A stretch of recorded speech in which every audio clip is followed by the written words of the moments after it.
Шинжлэх ухаан таны мэдхүйн од мөндөр суваг үзэг сонсогчдоо сайн сайхны хүсэн мэдчилж байна. Хэрхэн 100 наслахын нэвтрүүлэг эхлэхэд бэлэн боллоо. Та бүхэн нэвтрүүлгээ NTV телевиз болон од мөндөр радио 83.3 107 гэсэн хос толгойноор хүлээн авч сонсож байна. Энэ удаагийн нэвтрүүлгийн хамтран ажиллагчаар чанартай онцлогоо эрүүл ирээд урайтай медицийн эрт илрүүлгийн төв мөн үрждэг сар хариултаа хадгалын урайтай худалдаа хөгжлийн банк хамтран ажиллаж байна. Студид медицийн эмнэлгийн гүйцэтгэх захирал хавдар судлаач Бат Эрдэнэ хөтлөгч Цэнгэл хоёр нар ажиллаж байна. Өнөөдрийн сэдэв бол эцсийн аврал эргэтэн шилжүүлэн суулгах. За орой минь. За орой минь. За бүгдээрэнд нь энэ өдрийн одоо мэндийг хүргэе. За тэгэхээр ерөнхийдөө өнөөдөр бол хэдүүлээ тийм ээ. Одоо яг юуны тухай асуух вэ гэхээр энэ нэг эргэтэн шилжүүлэн суулгах хаалга гэж юу байдгийг энэ бидэнд ямар хэрэгтэй энэ дэлхийд ямар үсэн те Монголд одоо ямар нөхцөл байгаа юм бэ гэдэг талаар бол дэлгэрэнгүй мэдээллийг авах гээд байна гэсэн үг. За тэгэхээр эргэтэн шилжүүлэн суулгах гэдгийг ер нь юу гэж ойлгож байна таны хувьд? Бүр ингээд одоо за бүр эцсийн найдваргүй болчвол одоо суулга одоо хавдраар бодоход бусад эргэтнэр үгээд тарж марцсан бол хэцүү бах. Тэгэхээр ингээд одоо юу гэдэг илэг ч юм уу те арай бас найдвартай хөлбөр ч юм шиг надад бол нэг бүр хамгийн сүүлийн шат биш юм шиг санагдаад байна. За ер нь бол хамгийн сүүлийн шат гэж ойлгож болно. Тий. За тэгэхээр тухайн ер нь цуглаг эргэтний ер нь одоо хүний эд эргэтний ямар нэгэн хүчин зовлонгоор өвдөөд ажиллах боломжгүй болцсон байгаа гэж ойлгож байна. Эцсийн найдвар нь бол шинэ эргэтэн тавиулах гэсэн үг. Яг л бид нар одоо машин механизмтай ажиллах шүү дээ. Одоо дугуй илэгдээд явхаа болчихоор бид нар дугуйгаа солиулахаас өөр яах нь болцоо байхгүй болж байгаа. Тэ ижлэхэн эргэтэн шилжүүлэн суулгана гэдэг бол амь насыг аварж байгаа эцсийн арга хэмжээ гэсэн үг. Тэ? Ийм учраас одоо ийм маш ийм чухал үйл явдал байдаг. Хэцүү бах тийм өөрийн нөгөө нэг эдэрхт өөртөл буцаад өөртөө зохицохтой амир хэцүү байхад тэр өөр эдэрхтнээс шилжүүлэл. Ер нь өнгөрсөн зуунд нэлтээсэн өнгөрсөн зууны одоо 20 дугаар зууны хамгийн том дангаа ухаанд гарсан хамгийн том нэг нээлт бол юу вэ гэхээр энэ нэг эргэтэн шилжүүлэн суулгах хаалгын хамгийн том нээлт нь бол за яагаад гэхээр ингээд бодолт хүний эд эргэтэнтэй гэт бүр шинээр ингээд тавьчих шít. Үх гэж яхад нь тухайн одоо за муу ер нь илгээр одоо ингээд явах гэж байна гэж бодъё те. Тэгж яхад нь яг тэр илгийг нь аваад оронд нь цоо шинэ илэг тавиад өгчих. Тэр хүний бие яах вэ? Тэр хүний явах гэжсэн амь тэ нас урах гэжсэн тэр амь нас гэдэг зүйл буцаад аврагдж байгаа энэ үйл явдал болсон. Тэгэхээр ер нь ангаа ухааны түүхэнд гарсан 20 дугаар зууны хамгийн том нээлтүүдийн нэг бол хамгийн том дэвшилт бол энэ эргэтэн шилжүүлэн суулгах хаалга байсан. Дэлхийд 1954 онд хамгийн анх бөөр шилжүүлэн суулгаснаар эхэлсэн. Тэ 1954 онд одоо бөөр шилжүүлэн суулгаснаар эхэлжээ. Одоо Жозеф Мурей гэдэг эмч бол энэ хаалгыг хамгийн анх одоо хийсэн байгаад. За тэгэхээр одоо дайны ер нь бол 1950 онд бол дайны эрдэмтэн хамгийн анхны зохиомол ийм амьсгалын аппаратыг зохион бүтээсэн. Одоо ингээл амьсгалын аппарат гэдэг чинь тэмдэглэгдэд сэхэн амьд тасагт. Ингээл хийдэг тийм. Тэ нэг тухайн хүн өвчний улмаас те сэхэн амьдлалтанд орсон өөрөө амьсгалах боломжгүй болонгууд амьсгалын аппаратны тусламжтай амьсгалах гэдэг үйл ажиллагаа явуулж байгаа гэсэн үг. Энэ бол одоо эргэтэн орлуулж байгаа хэлбэр байна шүү дээ ихний. Тийм биш нэ. Тийм байгаа ч тийм. Уушиг гэдэг эргэтэн ажиллах боломжгүй болонгууд түүнийг амьсгалын аппаратаар орлуулад байгаа гэсэн. Тэр ажиллагаагийн нөхөд байгаа. Энэ одоо эргэтэн шилжүүлэн суулгах ихний хэлбэр гэх юм уу? Яг эргэтэн шилжүүлэн суулгаагүй ч гэсэн тухайн эргэтнийг яах нь орлуулах үйл ажиллагаа явж ийн л гэсэн.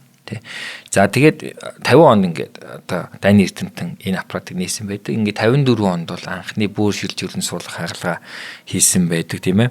За тэгээд элэг бол 1963 онд одоо элэг шилжүүлэн суулгах хаалга хийсэн байд. 1967 онд хамгийн анхны зүрх шилжүүлэн суулгах мэс ажил Тэгээ хүний зүрхийг одоо шилжүүлэн суулгадаг байх нь шүү дээ. Одоо ингээл шууд ингээл цогцолцсон ингээл зүрхийг ингээл аваад Аваал тий. Нөгөө хүн тавьж ийн гэсэн үг. За одоо орчин үед бол ер нь бол ингээл хөвчлээ хоёр зүрхтэй байдаг л та. Нөгөө хүний зүрхийн нэг аавна гэдгүү. Тийм үү. Нэмэлтээ зүрхийн тавиад өгчдөг. Сонирхолтойгоос тий. Ястаа сонирхолтой. Хоёр зүрхтэй. Тэгээ миний бас нэг гадаадд сууж исэн сургалтанд энд Япон одоо орчин үед бас энэ Японы зүрх шилжүүлэн суулгах хаалган дээр их олон кейстэй бас их сайн судалгаа сайтай байдаг. Ингээд Японд бол дандаа ийм double heart гэдэг нөгөө хоёр зүрхтэй тий. Одоо зүрхийг нэмж идэг ийм бас сонирхолтой. Монголд кейс байдаг. Илэг шилжүүлэн суулгах хаалгааг ингээд бас Монголд хийдэг тий. Хийдэг. Бүр сайхан болцсон байлээ шүү дээ. Болцсон тий. Одоо би бүр энэ тоо баримттай ярьж өгөө. Тийм үү. За тэгэхээр одоо эргэтэн шилжүүлэн суулгана гэдэг нь юуг хэлээд байгаа юм бэ гэхээр ерөнхийдөө донор гэдэг зүйл яригдана. Донор гэж юу юм? Эргэтнээ өгөөд байгаа. Эрүүл идэрхтнээ өвчтөе хүнд өгөөд байгаа хүнийг л ерөнхийдөө донор гэж нэрлэдэг байгаа шүү дээ бид нар. Донорн дотор хоёр янз байдаг. Амьгүй донор, амьд донор гэдэг ер нь хоёр донор байхад. За амьд донор гэдэг нь юу гэсэн үг вэ? Одоо нэг тархин ажиллагаа болоод одоо ямар ч сэргэхгүй гэж би ойлгосон. Амьд донор гэдэг нь зүгээр эрүүл хүнээс шилжүүлэн суулгаж байгаа. Энэ тохиолдлыг бүрийн илгийн те эрүүл хүнээс ээж аавдаа. Ер нь бол энэ амьд донор бол ер нь 100% гэр бүлийнх нь хүн л байдаг. Амьд донороос авах бол яг л ойр дотны гэр бүлийн хүнээс л энэ донорыг авна. Тэгэх боломжгүй бол одоо амьд донор нь боломжгүй бол амьгүй донор руу орно гэсэн үг. Амьгүй донор гэдэг нь цаашдаа амьдрах боломжгүй гэсэн үг. Тархины өвчлөлд орчихсон. Тухайн хүн маань тархины өвчлөлд орчихсон тий. Тэр хүний хэлээд байгаа. Комонд орсон гэж нэрлэдэг байгаа. За 1959 онд хамгийн анх энэ тархины өвчлөлийг кома гэж нэрлсэн байт юм байна. Кома гэдэг ийм нэршил оруулж ирсэн. Одоо Францын мэдрэлийн эмч ингээд 59 онд анх энэ тархины өвчлөлийг кома гэж нэрлсэн байдаг. Тэгэхээр энэ комонд орсон одоо дахин хизээч тархины эсүүд тэ нөхөн төлжих одоо эрүүлжих эргэн хэвийн болох эргэшгүй нөхцөл байдалд орчихсон. За зөвхөн аппаратны тусламжтай зүрх судас амьсгалын үйл ажиллагаа явагдаж байгаа. Энэ хүнийг бол одоо хилээд байгаа байхгүй энэ тархины өвчлөлтэй хүнийг.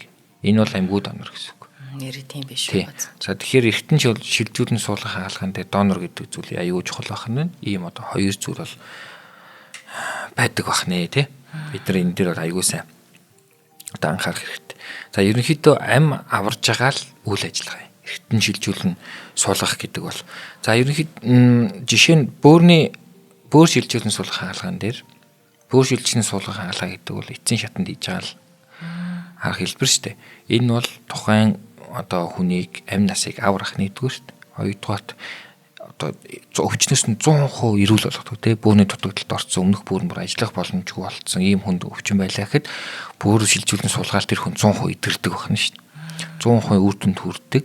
3 дугаарт цаашид ч гэсэн эдийн засгийн хувьд хамгийн яах нь хямд ач холбогдолтой шинжилгээнд бөөр шилжүүлэн суулгах чинь хагалгаа байж идэг байна шүү дээ. Дэлхий дээр тий. За тэгэхээр ийм одоо чухал юм байна. За Монгол улсад хамгийн анх 1996 онд эргэтэн шилжүүлэн суулгах хаалга хийгцээ. Улсын 1-р төв эмнэлэг дээр эргэтэн шилжүүлэн суулгах хаалга бөөр гэдэг эргэтний шилжүүлэн суулгаснаар эхэлсэн. Манайд бол тий. За одоо манай улсад өнөөдөр 24 оны байдлаар ер нь ингээд аваад үзье л да. Бөөр гэдэг эргэтнийг 1996 оноос хойш суулгаж эхлээд 372 хүнд хийцэн байгаа юм байна. 29 жилийн дотор. Илэг гэдэг эргэтнийг 2011 оноос одоо шилжүүлэн суулгаж эхлээд улсын 1-р төв эмнэлэг дээр 284 хүнд хийцэн байгаа юм байна. За нүдний эвэрлэг бүрхөвчийг бас шилжүүлэн суулгадаг тийм. Энэ хамгийн хийгддэг энгийн юм шиг ярьдаг. 1900 1900 гаруй хүн дээр бол хийгдсэн байгаа. За шөрмөс шилжүүлэн суулгадаг. За энэ 2020 оноос эхэлсэн. Хаалга одоогийн байдлаар 173 хүн дээр бол хийгдсэн байгаа. За хавдар судлалын үндэсний төв дээр бол 2018 оноос санаж 2018 оноос одоо илэг шилжүүлэн суулгах хаалга эхэлсэн. Хавдар судлалын үндэсний төв дээр ингээд 170 орчим хүнд бол элэг шилжүүлэн суулгах хагалгаа бол хийгдсэн байгаа. За арьсны яг нэг сүүлд хийгдсэн 96 оноос хойш сүүлд хийгдсэн байна. Нийтээ нэг 2000 орчим хагалгаа хийгдсэн байгаа юм байна. Арьс шилжүүлэн суулгах. За тэгээд нэг жилд 700 орчим хүнд хамгийн хийгддэг нь арьс шилжүүлэн суулгах хагалгаа. Гэмтэл сонгосууд энэ 60 оноос хойш шүү. Биш 60 оноос хойш нь буруу юм байна. Бидний буруу 96 оноос хойш анх бүр нэвтэрсэн. Яг арьсны нэвтэрсэн хэдэн онд нэвтэрсэн надад бол хаалга нэг 2000-аад оноос. Тэгэхээр бүр арьс шилжүүлэн суулгах хаалга бол бүр элбэг хийгддэг юм байна тийм ээ. Элбэг хийгддэг. Харахгүй байх төлөнхий энэ төр дээр аягүй хийлэгддэг баг. Тий, төлөнхий хийгддэг. Тэгээд яг 2000 хэдэн онд юм дээ 20 орчмоос хойш хийж эхэлсэн байхаа. Жоо хожуу хийж эхэлсэн. За нэг ийм тоо баримттай манай Монголд байт юм байна гэсэн үг. За нийтдээ бол одоо ингээд 1000 орчим хагалгаа бол эргэтэн шилжүүлэн суулгах хагалгаа бол хийгдсэн байна шүү дээ. Элэг бөөр те ингээд үзчих. За тэгэхээр бид одоо энэ хагалгааг одоо манай цаашид энэ хагалгаа бол олон болох ёстой. Эргэтэн шилжүүлэн суулгах хагалгааны баг бол илүү яах нь сайжрах ёстой тий энэ талаар манай Монголоос хөгжих ёстой. За яагаад гэвэл хор тавдар гэдэг өвчний ер нь эцсийн аврал бол эргэтэн шилжүүлэн суулгах хагалгаа байдаг. За манай Монгол улс элэгний хор тавдар гэдэг өвчнөө дэлхийд тэргүүлдэг. Элэгний хор тавдар. Элэгний хор тавдар гэдэг өвчний эцсийн аврагдах зам бол элэг шилжүүлэн суулгах хагалгаа байдаг. Тэ ийм учраас бид нар жишээ нь элэг жилд одоо ингээд төрөөсч гэдэг юм уу тий одоо ер нь бодлохоор энэ элэг ангаах ухааныг хөгжүүлэх нь энэ эргэтэн шилжүүлэн суулгах баг руу илүү хандаж одоо хүний нөөцийг сайн бэлдэж тий сургалтанд явуулж тоног төхөөрөмж бүх зүйлээ хангаж эргэтэн шилжүүлэн суулгалтыг маш сайжруулж бид нар олон амь аврах. Яг үнэ. Тий олон амь аварна гэсэн. Тэгэхгүй бол одоо ингээд нь штэ 8000 одоо өнгөрсөн жил ихэд 8100 гаруй хүн хавдраар өвдөөд тий 6000 нас орч ярьдаа шүү дээ 5100 насваралт нь бол аюу өндөр байгаа тий энэ чи ихэнх нь илэг байгаа гэж бодохоор үнэхээр одоо аюултай байгаа байхгүй тий аюултай байгаа. За одоо тэгээд манай чинь хамгийн гол нь ийм байгаа даа зүрх шилжүүлэн суулгах баг нойр булчирхай гэдэг ихний шилжүүлэн суулгах баг бол байгуулагдсан. За зүрхэн дээр бол улсын 3 дахь төв эмнэлэг, улсын 1-р төв эмнэлэг хоёрын баг нийлээд зүрх шилжүүлэн суулгах бага байгуулсан. Одоо ингээд ажиллаж байна гэсэн үг. Удахгүй зүрх шилжүүлэн суулгадаг болно гэсэн үг. Тэ? За нойр булчирхай гэдэг ихний шилжүүлэн суулгадаг баг манаас байгуулагдсан бэлтгэл ажлаа хангаад гэд явж байна. За тэгэхээр энийг бид илүү сайжруулах хэрэгтэй. Ингэж бид нар одоо хүний амь насыг авардаг энэ одоо төгсгөлийн арга хэмжээ авах нь шүү дээ. Эцсийн аврал. Гэтэ маш өндөр үр дүнтэй тий. Энийг бол илүү одоо манай улсад бол сайжруулж өгнө гэсэн. Энийг аюул сайн зөвөр ойлгох хэрэгтэй байна шүү дээ. Нийт ард түмэн байна. Манай Монгол улс бол чадлынхаа ирээр одоо байгаа анагаах ухааны салбар, эрүүл мэндийн салбар нь бол ийм олон хагалгааг бол хийдэг байна. Эргэтэн шилжүүлэн суулгах хагалгааг гадагшаа явуулахгүй. Монголд их гадаад их хоёр юугаараа ялгаатай юм бэ? Эдийн засгийн хувьд асар том ялгаатай. Асар том ялгаатай. Тэ их орондоо хийлгэнэ гэдэг чинь ямар том одоо өөр байх уу? Өртгийн хувьд хамаагүй хэмд. Яг үнэ. Тэ одоо элэг шилжүүлэн суулгах эсвэл бөөр шилжүүлэн суулгах хагалгаа гэж бодъё л доо тэ. Тэгэхэд элэг шилжүүлэн суулгах хагалгаа гадаадд нэг 250-аас 300 мянган доллар орчимд. За түүнээс одоо ингээд тойм зардал гарцсан байгаа. Гэтэл нөгөө үндсэн нөгөө одоо бусад бүх зарлууд нэмэгдээд бүр их мөнгө гарч таарна тий. За ерөнхий хаалгааны өртөг бол 150 мянган доллароос гэж эхэлж байгаа юм. Сингапур ч юм уу. За манайд бол нэг 60-аас 80 сая төгрөгөөр ингээд үндсэн хаалгааны зардал. За бусад зардлууд нь бол нэмэгдэн. Гэхдээ харьцуулахад бол хамаагүй яах нь. Эдийн засгийн хувьд бол үр өгөөжтэй хийгээд байна гэсэн. Манай Монгол улсад хийж байгаа эргэтэн шилжүүлэн суулгах багийн эмч одоо эмнэлгийн мэргэжилтнүүд бол үнэхээр чадварлаг.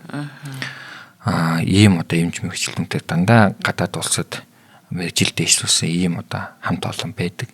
Бөөрнийх, элэгнийх те энэ багууд бол маш сайн одоо ажиллаа хийдэг. гэсэн үг. За тэгэхээр бид нар юун дээр ер нь анхаарах юм бэ гэхээр донорын асуудал байдаг. За донорын асуудал нь юу вэ? Одоо хоёр юм байх нь шүү дээ. Амьгуу донор, амьтад одоо амьд донор гэдэг шүү дээ. Амьд донор гэдэг нь мэдээж гэр бүлийнхнээсээ. Тэг гэр бүлийн ой дотны цусан төлөлтнүүдээс л бид нэр донор авах боломжтой гэсэн үг. Яагаад хүн ингэж байгаа юм бэ гэхээр өөр одоо хин нэгний хамаагүй ингээд эргэтнийг аваач тавьчул яг хүний дархлааны эсүүд чинь энэ ч хүний өөр хүний эргэтэн байна гэд нөгөө тавьцсан эргэтнийг нь яах нь буцаагаад хохлоо ичдэг. Суудаггүй байна шүү дээ. Ийм учраас яг зөв донороо олно гэдэг аюул том чухал зүйл болчиход идэг гэсэн үг. Дасан зохицохгүй байгаад идэг юм байна л да тий. Тий, дасан зохицохгүй байгаад байна гэсэн үг шүү дээ. Яг зөв дасан зохицол. Тийм учраас яагаад вэ? Ямар асуудал болоод байна вэ гэхээр ойр дотны хамаатан ойр дотны нөгөө нэг цусан таардаг л гэсэн үг юм гинэ тий. Энэ одоо хүмүүсээ бид нар донор болгодог гэсэн үг. За энэ нь таарахгүй бол ямар асуудал болд юм бэ гэхээр энэ нь таарахгүй бол ямар асуудал болд юм гэхээр нөгөө амьгуу донор хайж эхэлнэ. За амьгуу донор гэдэг нь тархины өвчлөлд орчихсон одоо донор болох боломжтой гэдэг нөгөө хүн зөвшөөрчихсөн ийм одоо донор бол байдаг. Нэг бол тэр хүн одоо тархины өвчлөлт комд орохоос өмнө би одоо хэрвээ ямар нэг асуудал үүсвэл тархины өвчлөлт орвол бид одоо бие эдэрхтнээ донор болгоно гэд зөвшөөрсөн ийм хүн байх нь ийм зөвшөөрөл авч амжаагүй бол тухайн тархины одоо өвчл болсны дараа ар гэрийнх нь 3-аас доош хүү гişүн зөвшөөрч иж энэ хүн чинь амьгуу донор болдог гэсэн үг. За хоёлаа эхний хамтран ажиллаж байгаа танилцуулъя. За Батэрдний эмч маань одоо ирснийх бид одоо манай нэвтрүүлгийн ивент итгэгчээр эрт илрүүлгийн Медсканд маань бас хамтардаг. Энэ эмнэлгийн үйл ажиллагаа за ямар шинжилгээ байдаг тань талаар жоох мэдээлэл өгч. За тийм. За манай Медскан эрт илрүүлгийн төв. За энгийн онцлогооны төв гэж ойлгож байна. За манайх бол чанартай онцлогоо эрүүл ирээдүй гэдэг уриатаагаар үйл ажиллагаа явуулдаг. За MRI компьютер томограф эрдэнэтхэн эхо зүрхний эхо ясны сэргийлэх гэх мэт 9 төрлийн тоног төхөөрөмжтэй. Үүний 6 нь хиймэл оюухан суурилж онцлог хийгддэг. Тэгээ 20 гаруй манайх эмч эмнэлгийн ажилчидтай. За мэрэгжлийн нарийн мэрэгжлийн эмч нартай ийм одоо онцлогооны төв юм байгаа. За манад яаж ямар үйлчилгээ авах вэ гэхээр манад нэгдүгээрт багц онцлогоо хийлгэж болно. За ингээд та жилд нэг удаа биеэ үзүүлээд ингээд өөрийнхөө биеийг хянаад явж явах боломжтой юм эрт илрүүлгийн багц онцлогоо гэсэн үг.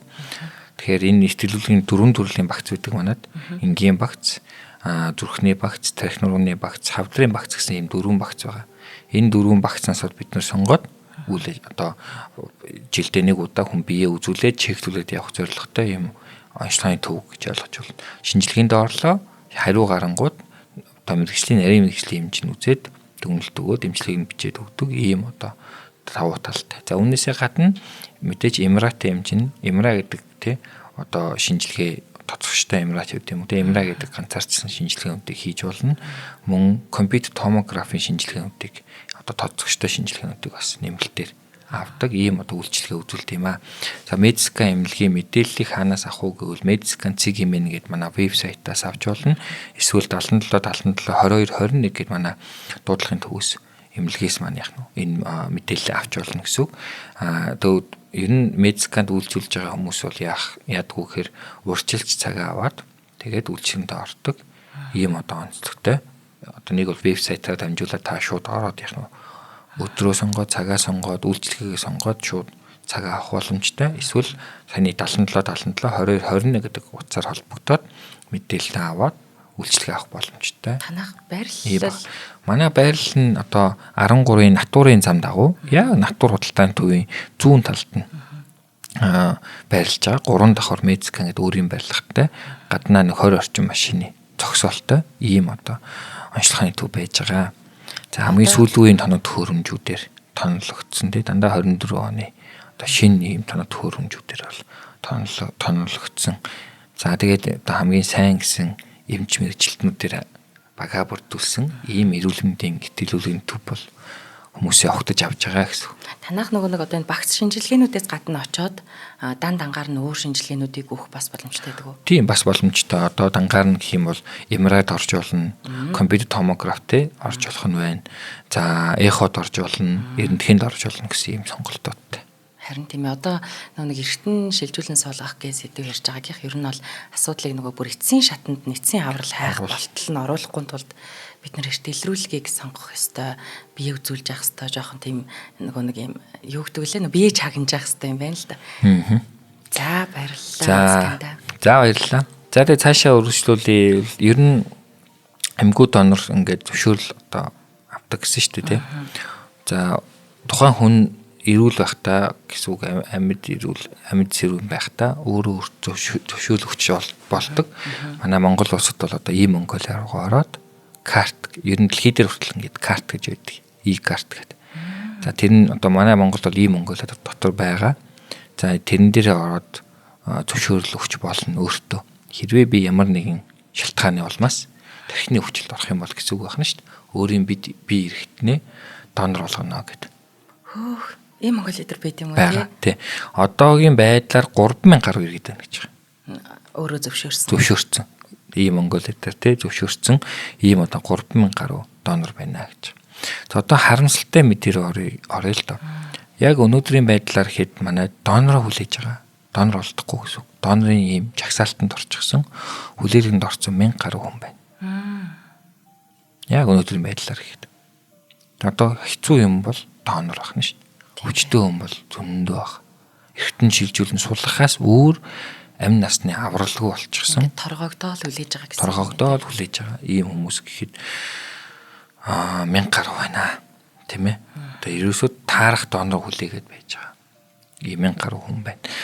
За ийм учраас одоо хамгийн чухал зүйл бол мэдээж донор гэдэг хүн ш. Донороо олдохгүй бол тэр хүнд энэ эргэтэн шилжүүлэн сулгах хаалгаа хаач явагдах боломжгүй. Монголд ч тэр дэлхийн хаанч тэр яах нь ийм явагдах одоо боломжгүй болчиход идэх л гэсэн. За тэгээд дээрэс нь эргэтэн шилжүүлэн суулгахсны дараа одоо ийм судалгаа байдаг. Манай Монгол улсад хийгдсэн ийм судалгаа байдаг. Эргэтэн элэг шилжүүлэн суулгах хаалгаа илгэсэн нийт хүмүүсийн 94% нь 1 жилээс илүү амьдарсан. Өөр эргэтэн элэг шилжүүлэн суулгах хаалганы дараа за одоо survival хугацаа нэх юм уу та. Тэр мэдээж тэр хаалга хийхгүй байсан бол шууд өөх гэжсэн гэсэн үг. Илгээ шинэ илгээ солиулсны дараа одоо нэгээс дэс жил амьдарсан хүмүүс нь 94% байна. Нийт илгээ солиулсан хүмүүсийн. Тэ? За 3-аас дэс жил амьдарсан хүмүүс нь 88% байна. За 87.5% тэ. Тэ? Ийм одоо өндөр. За бөөр шилжүүлэн суулгах хаалгаа бөөрөө солиулсан хүмүүс 99% нь нэгээс дэс жил амьдарч байна. Тэ? За 98% нь 3-аас дэс жил амьдарч байна. За бүр бөөрөө шилжүүлчихэд 10 жил амьдарч байгаа хүмүүс 75%. Ийм өндөр яах нь бөөрөн дээр жишээлбэл бөөр шилжүүлэн суулгах хаалгаа гэдэг бол нөгөө үнийхээ амь насыг ер нь баг ингээд бүтэн аварчдаг тийм. Ийм хаалга байна шүү дээ. Бөөр шилжүүлэн суулгахчаа тэр хүн 10 жил амьдарч байгаа хүмүүс 10-аас дэс жил амьдарч байгаа хүмүүс чинь 75% нэ гэж байна. Тэ? За ясны ч юм уу шилжүүлэн суулгах хаалга байдаг тийм. 3-аас дэс жил амьдарч байгаа хүмүүс бол 100% байна гэж манайд хийгдсэн. Ийм одоо статистик мэдээ байгаад байна. За тэгэхээр энэний сайн юм нь бид нар юу хараад байна гэхээр ерөөсөө эргэтэн шилжүүлэн суулгах хаалгаар ингээд яг эцсийн хүний амь насыг авардаг. За хаалгаа ер нь юу болдгоо гэхээр нэгдүгээрт одоо тухайн өвчтөе хүнээс нь хаалгаа хийгээд одоо бүх одоо хоёлаа айгүй маш нарийн юм болдог, айгүй их юм болдог л доо. Эмч нар маань яг хийдэг эмч нар маань сонсоод шоолох баг. Гэтэ ер нь хүмүүст ойлгоход тайлбарлаад өгье гэвэл ингээд бүх судсын салгаад тэг бүх цусны судсын салгана, тунгалгийн судсын салгана тий. За өөх мөх сэмж мэмжийн салгана. За тэгээ дээрээс нь мэдрэлийн судсуудын салгана тий. Бүгдийн салгаад нөгөө эргэтнээ авна. Тэг эргэтнээ аваад ирүүл донорынхоо эргэтнийг суулгана. За донороосаа нөгөө эд эргэтнээ авахдаа бас донортой чинь бас яг хаалгаа болж ийн гэсэн үг шүү дээ. Айгүй том хаалгаа болж ийн гэсэн үг тий. Тэгээ энэ одоо шилжүүлэн элэг шилжүүлэн суулгах хаалгаа чинь дунджаар 38 цагаас 72 цаг хүртэл үргэлжилдэг. Нэг дор гэсэн үг шүү дээ. Хагалгааны эхлээд те. Ийм урт хугацаанд тэр эмчүүн хагалгааны танхим тэр хоёр хүний амь насыг хоёулангийн сахин хамгаалж ийнлээ гэсэн үг. Ингээд тухайн эдэрхтнээ ядгүйхээр аваад шилжүүлэн суулгадаг байна шүү дээ. За амьгуу донороос бол эхлээд эдэрхтнээ авчдаг. Аваад зөрүүлтээ нь хадгалаад ингээд шууд яах нь нөгөө хагалгаанд орох хүндээ шилжүүлэн суулгадаг. За амьд донороос бол хагалгаанд зэрэг явагддаг гэсэн үг. Тэ. Хаалхан зэрэг одоо кино мяндар ингээл гардаг шүү дээ. Зэрэгтэл ерөнхийдөө тэрний санаа нь яах гэдэг нь хэр зэрэг явагддаг гэсэн үг. Хүний нөгөө мэрэгжил гэж сайхан байгаа шүү. Тэгэл тэр олон суд шүрмэс бүгднгийнх нь учрыг олоод байж гэнэ гэдэг хэвээр. Тийм учраас маш их уддаг байна шүү дээ. Маш их уд.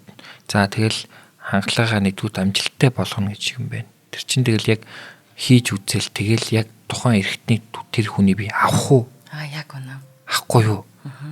Гэл аюу том хэсэг. Эцсийн зүгээс хийх юм а бүгдийг хийцэн ч гэсэн ажил одоо тэр гүйцэтгэлээ ингээ хүлээгээ суна гэдэг амирын тий. Тасан зогцох уу гэдгийг хараад. Тэгээд тэрийг нь тий одоо яг тэр хүн авах уу авахгүй юу гэдгийг чинь эхлээд тодорхой болгохын тулд маш олон шинжилгээ хийдэг байна шүү дээ. Урьдчилж бүр үнэхээр маш олон шинжилгээ хийдэг тий. Маш олон шинжилгээ хийдэг. Тэгэл энэ олон шинжилгээ, энэ олон зүйлийн дараа за энэ хүн таарах юм байна. Маш олон нарийн болно дахлааны олон зүйл таарж явах хэвээр тэр хүнд дахлааны олон модель одоо хичээлээгийн маш олон юмуд нь таарч тохирж явах хэвээр ингэж тоноруулдаг. За ингээд энэ тэр хүн тэр ихтний шилжүүлэн суулгалаа. Ингээд тэр ихт нь тий 100% ажиллах уу? Хэдэн хүн ажиллах уу тий? Цааш тавж явах уу? За ингээд тодорхой хугацаанд хаалганы дараа хүний бол маш сайн хянан тогтмол хянан тодорхой хугацаанд байнга эмчилгээ хийгдэнэ. Дахлаа дарангуулах хүртэл эмчилгээ хийгдэнэ. Тухайн дахлагын жоохон дарангуулж иж нөгөө бүрэн дасан зогцох хүртэл нь дахлаа дарангуулах эмчилгээ хийгдэх нь шүү дээ тий. Гэмэд гэхдээ зардлын хувьд бол яадгүй гэхээр эргэтэн шилжүүлэн суулгах хаалгааны эхний үеийн зардал аюу өндөр байна. Жилээс жилд яах нь эрс буурна гарч байгаа энэ зардал цаг одоо зовлон зүдгүүрд бүх юм буураад ингээд илаарч руу ингэж ханддаг тий. Гэтэл бусад архаг өвчнчин болохоор өсөөлөө. Эргэтэн шилжүүлэн суулгахгүй яах нь өдрөөс хүртэл уудаг юм нэмэгдээл. Гаргадаг зардал нэмэгдээл, өвддөг өвдөлт нэмэгдээл. Тэ зовоо илэрдэг эргэтний тоо нэмэгдээл. Ингээл өсөд идэг. Эргэтэн шилжүүлэн суулгах үед бол эхлээд өндөр байж байгаа. Тэгээ яах нь буураад ингээд ийм багасдаг ийм болохоор эдийн засгийн хувьд хүртэл ер нь давуу талтай гэж үздэг байгаа. Манай нэг найз юу яасан байхгүй юу? Одоо хүмүүс нөгөө бодиттой юм бас их сонирхолтой гэдэм чинь манай нэг найз нэг ээж нь илэгний өвчтэйгээд айгүй удаа явсан юм аа. Цэрээ зулаад юу болоод лаа. Тэгээд явж байгаад хамгийн сүүлд нь нөгөө илэг шилжүү стол эцсийн найдвар нь эргэтэн шилжүүлэх болоод охиныхоо илгийг авсан таарсан. Тэгээд тэр чинь 17 оны үед штэ. Тэгээд одоо 25 он болж байна. Ээж нь чирүүл, найз маань бүр хоёр ихэр мэхэр хөвгт гаргацсан. Тэгээ хүний илэг тэгэд шилжүүлэн суулгаад тэгэд нөхөгдч тийм үү бараг 70% таа өгсөн ч гэлүүд гэж. Тийм. Нөхөгдөх одоо нөхөж шинээр ургах гэхээсээ илүү энэ нөгөө үлдсэн илэг нь томорчтой. Тэр эрэгтэй эмэгтэйнд өөр ялгаагүй. Энэ яг нь илэг ингээд шинээр ургаад ингэждэг хүмүүс ойлгоод байдаг. Яг тэгж яг зөв нь бол нөгөө үлдсэн илэг нь томроод тэгээд үйл ажиллагаа хангаа авчдаг гэх юм уу да тий.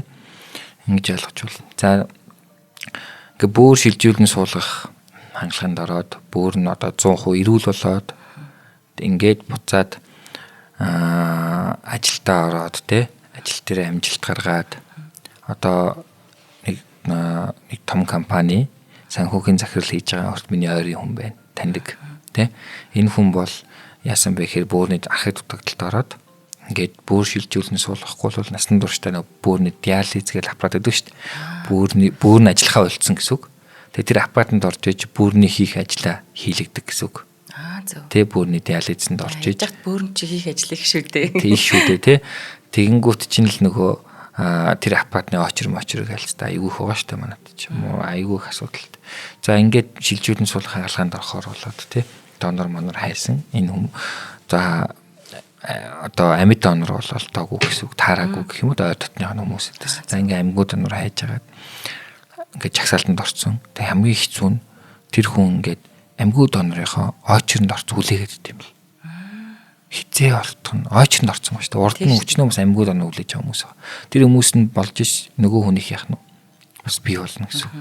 Ингээд хизээ аврагдах нь тодорхойгүй. Юу н аврагдах юм уу үгүй мүү тодорхойгүй. Ийм нөхцөл байдалтай байж идэг. За ингэж байж байгаад азар энэ хүнд амьгуу донор олдоод дахин өвчлөлтэй төвшөөсөн хүн бол ингээд хаалханд орсон. За ингээд хаалханд ороод пүүрөө сэжүүлэн суулгаад тий миний санах 2-3 жил айгүй нарийн хяналттай ямар нэг ажил төрлөхгүй эрүүлэндээ маш сайн сахиад имжлэгэнтэй уугаад түрүүнд хэлсэн шүү дээ бүр бол бүр 99% тогтож гин гэдэг тийм. Ингээд бүр айгүй эрүүл болоод буцаад ажил хөдөлмөрөөр эхлээд ингээд бүр захирал болтлоо. Тэгээ одоо том компани санхүүгийн захирал болтлоо. Одоо ингээд карьер нь өсөөд тийм ингээд явж байгаа. Тэгэхээр энэ шилжүүлэн суулгах гэдэг энэ хаалгаа байгаагүй бол нэгдүгээрт. Магадгүй Монголд хийдэггүй байсан бол энэ хүний амь насыг хүртэл аврах боломжгүй байсан л гэсэн үг. Тийм шүү. За хоёулаа дараагийн хамтран танилцуулъя. За манай хэрхэн 100 наслахын нэвтрүүлгийн дараагийн хамтран ажиллагчаар үрждэг сар хариултаа хадгалын үрээтэй худалдаа хөгжлийн банк маань хамтран ажиллаж байна. За энэ удаа бол бид нөгөө нэг хариултаа хадгалыг л 50,000 төгрөгийг дахиж 50,000 төгрөгөөр үржүүлж өгч байгаа гэдээсэн урамшууллаа одоо илүү дэлгэрэнгүй тайлбарлах юм. За 3 сарын 12-наас 4 сарын 12 хүртэл би бодохдоо нөгөө хугацаанд богиносчж байгаа учраас хариултаа хадгалын үйлчилгээний 25,000 төгрөгийг одоо дахиад 2 дахин үржүүлж өгнө гэсэн урамшуул одоогоор бидэнд хэрэгжиж байна. За энэ урамшуулалт хөтөлбөрт хэрхэн хамрагдах вэ гэж хүмүүс маань одоо бодож байгаа бол худалдаа хөгжлийн банкны харилцагч биш бол за энэ доор гарч байгаа одоо QR кодыг уншуулад худалдаа хөгжлийн банкны онлайн аппликейшн татаад харилцагчаар бүртгүүлж болж байна. За аппликейшн ашиглан 6 сар ба түүнээс дээш сарын хугацаатай хадгаламжийн данс нээн мөн харилцах данс нээн гэж байгаа. За энэ дээр яагаад хадгаламжийн данс нэг гэдэг нөгөө юу л нөгөө энэ хариултаа хадгалъя. За энэ эдгээр чи бүгд юм хүүтэй явт юм байлээ. Тэгэхээр одоо юм данс нэ. За тус харилцах дансан дээрээ худалдаа хөгжлийн банкны Brito Viz, за мастер ч юм уу те хүссэн өөрт тохирсон үйлчилгээтэй одоо тийм виртуал карта бас захиална. За аппликейшныхаа хялбар хоримтлал цэсийн хариултаа хадгалын үйлчилгээг ашиглан одоо карттай харилцах дансаа 6 сар ба түүнээс дээш сарын хугацаатай хадгаламжийн данстай холбох юм аа. За хэрвээ та одоо худалдаа хөгжлийн банкны харилцагч хэрнээ энэ хариултаа хадгалын үйлчилгээнд одоо бүртгүүлэх гэж байгаа бол за 3 сарын 12-наас 4 сарын 12-ийн хооронд одоо багтаж хариултаа хадгалын үйлчилгээнд шинээр бүртгүүлэх юм. Тэгээ өөрийнхөө ашигладаг харилцах дансан дээрээ одоо түрүүний хэлсэн виза карт те тэр мастер гэх мэт ямар нэг төлбөрийн карттай байх. За хэрвээ картгүй бол за бас л нөгөө онлайн аппликейшн ашиглан виртуал карт маш урт хугацаанд үүсгээд авчиж болно. За хариултаа хадгалын үйлчилгээг холбосон харилцах данснаа өөрийн 6 сар ба түүнээс дээш сарын хугацаатай хадгаламжийн данстайгаа холбоно. Хэрвээ хадгаламжийн данс байхгүй бол одоо онлайн аппликейшн ашиглан шинээр нээж хялбар хоримтлал цэсийн хариултаа хадгалын үйлчилгээтэй холбоно гэд биднэрт одоо нөгөө илүү ойлгомжтой болгож өгөх гэдэг. За ярихад хэрвээ одоо сонсогчд үзэгчд маань одоо юм ойлгомжгүй санагдаад байвал юу яа? Ерөөсөө л TTP онлайн аппликейшнийг татаад тэгээд тэр аппликейшн дээр танд илүү ойлгомжтойгоор бас байгаа. Тэгээд ямар ч байсан бид бол хоримтлуулж сурах гэдэг, хоримтлалаа хүртэл хүүтэй ашиглаж сурах гэдэг. За тэгээд ямар ч байсан 4 сарын 12 хүртэл энэ 25,000 үржүүлдгийг бол нэг удаатаа л авах боломжтой байлээ хүн. За хоримтлалтай Монголыг бүтээцгээе гэд худалдаа хөгжлийн банкныхнаас маань одоо санаачлан одоо хүмүүстэй ийм гоё зуршил суулгаж байгаа энийг бас сонирхохыг хүсвэл аппликейшн дотор эсвэл энэ QR кодоос уншуулж болно шүү. За худалдаа хөгжлийн банкны дурын салбар тандаад хялбар хоримтлал үйлчилгээг нээлэх боломжтой. Эсвэл одоо 1800 1977 дугаарыг утсаар илүү дэлгэрэнгүй мэдээлэл авч бас болох юм шүү. Хамтран ажилладаг худалдаа хөгжлийн банкныхандаа баярлалаа. Баярлалаа. За тэгэхээр ерөнхийдөө өнөөдрийн дугаарыг яах гэж хийгээд байгаа. Төгсгөлд нэгдүгürt эртэн шилжүүлэн суулгах хаалгаа хүртэл те явахгүйгээр бие хайрлаж хүн болгон эрт одоо бие онцлуулж амьдралын эрүүл хэв маягийг эрхэмлэж яваарай.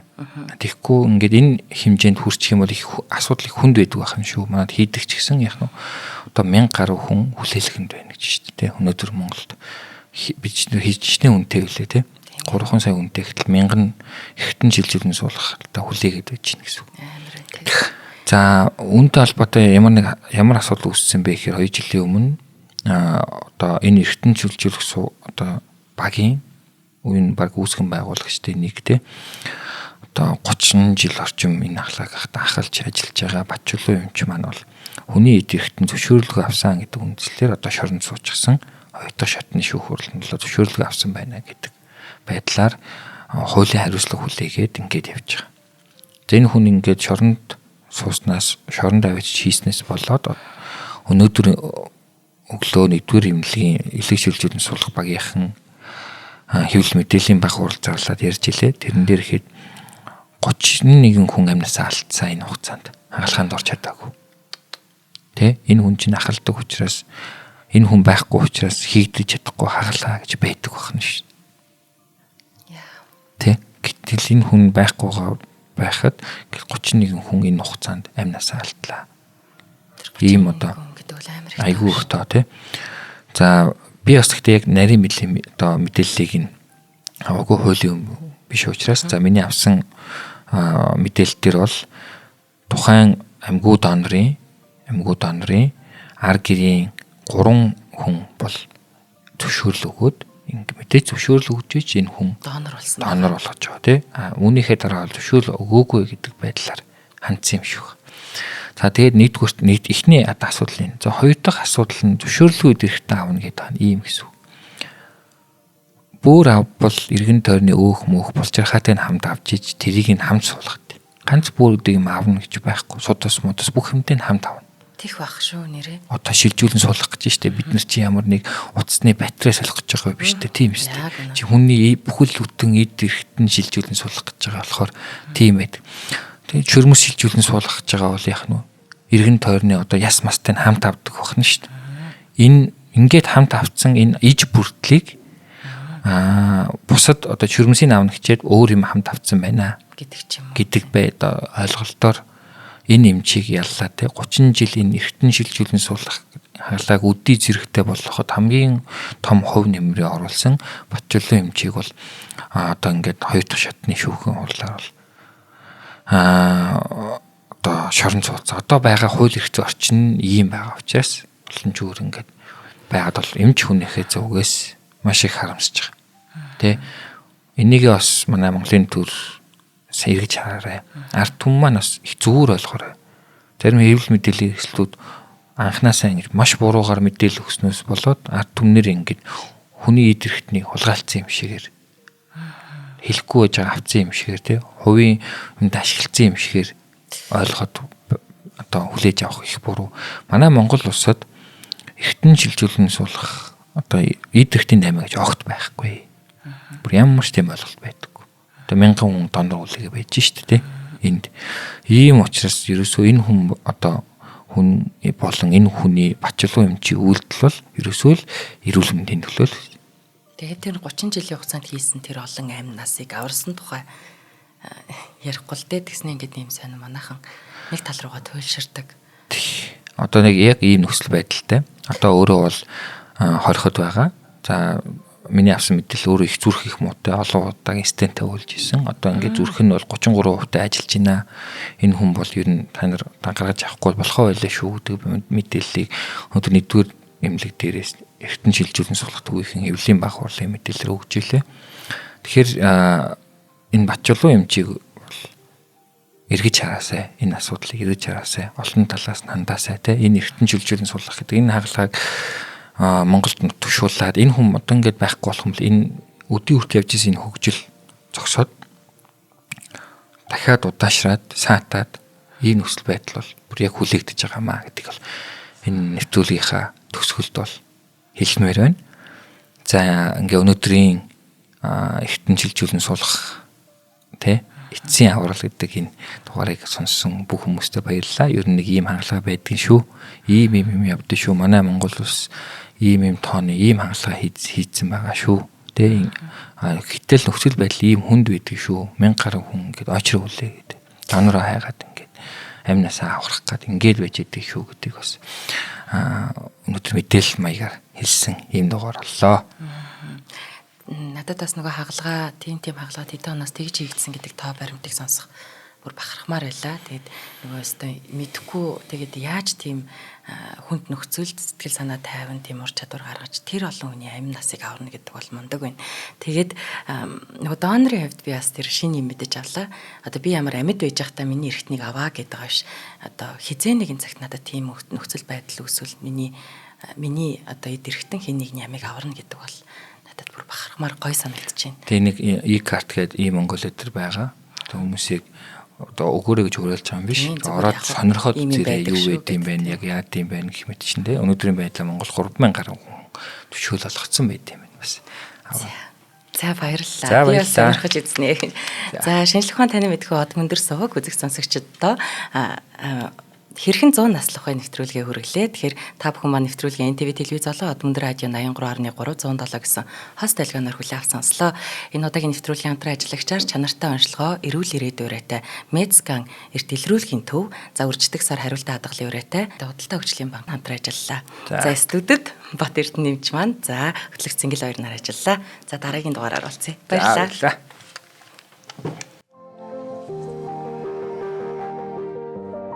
Нэвтрүүлгийг хүлээн авсан Нарны аймгийн монголчуудаа баярлалаа. Од мөндөр суваг энэ мэтлэн танин мэдхүн мянган хөтөлбөрийг 2025 оны 7 сарын 1 хүртэл та бүхэнд хүргэх юм. Их хэлээрээ шинжлэх ухаан танин мэдхүг түгээхийн үйлсэд та нэгтгэх хүсвэл бидэнд танд өгөх боломжтой. Нэг нэвтрүүлгийг 100 төгрөгөөр буюу 1000 нэвтрүүлгийг 100,000 төгрөгөөр үнэлээд та биднийг дэмжээрэй. Жилдээ ганцхан удаа 100,000 төгрөгөөр дэмжснээр шинжлэх ухаан танин мэдхүг түгээх энэ үйл хэрэг таны оролцоотойгоор амжилттай үргэлжлэх юм а. Зандан хүү миний нэр дээрх голомт банкны данс байгаа. 30 15 15 1942 30 15 15 1942 Та 100,000 төгрөгөөр шилжүүлэхдээ гүйлгээний утга дээр нь өөрийн нэр болон утасны дугаараа заавал бичээрэй. 100,000 төгрөг хандвалснаар од мөндөр сувгийн алтан гишүүн болох юм. Шинжлэх ухаан танин мэдхүй Монголд ялах болтугай.